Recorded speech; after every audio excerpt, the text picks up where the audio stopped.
శ్రీ వెంకటేశ్వర దివ్య చరిత్ర 7వ అధ్యాయం. భార్య వియోగపు బాధతో విష్ణుమూర్తి శేషాద్రి ప్రయాణము. లక్ష్మీదేవి విడిచిన వైకుంఠము శ్రీ మహావిష్ణువునకు పాడుబడిన బీడువలేనున్నది. ఒక కళ లేకుండెను. దిగాలుపడి విష్ణుమూర్తి నిరంతరము భార్యను గూర్చి ఆలోచించుచుండెను. పూవుల ప్రోవు వంటి నా లక్ష్మి ఎచ్చటనున్నదో కదా, సుకుమార శరీర లావణ్య శోభితయగు నా రమాదేవి ఎక్కడ ఏ ఇడుముల బడుచున్నదో కదా అని శ్రీమన్నారాయణుడు పదే పదే విలపించుచుండెను. ఇప్పుడాయనకు ఏ భక్తుల ఆర్తనాదములున్నను వినుబడటలేదు. ఇప్పుడాయన ఏ మునీశ్వరునికి తన దివ్య సుందర విగ్రహ దర్శన భాగ్యము కలుగజేయుటలేదు. తన తలంపులు లక్ష్మిని గూర్చి, తన కన్నులు ఆమెను చూచుటకు నిరీక్షించుచుండెను. తన చెవులు ఆమె యొక్క నాథా అను శుభకర శబ్ద శ్రవణమునకు ఆతృత చెందుచున్నవి.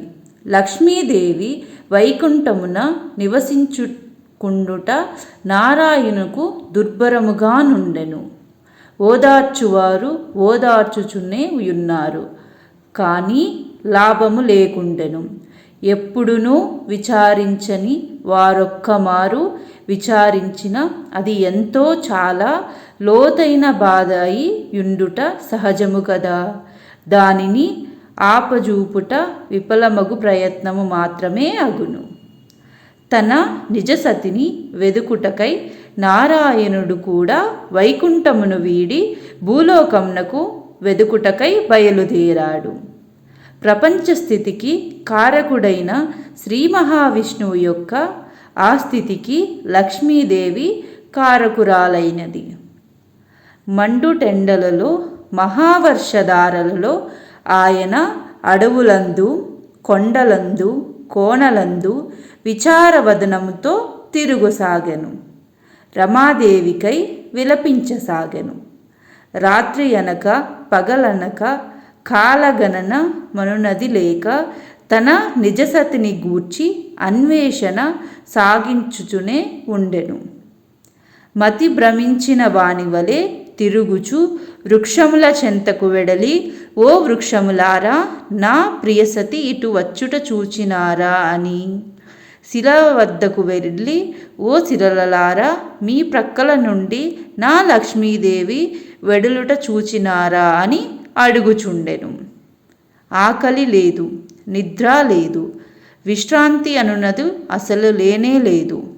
అన్వేషణ ప్రయాణమే పని. రమారమా అని అరుచుచు శుష్కించిన శరీరముతో శేషాద్రికి చేరినాడు.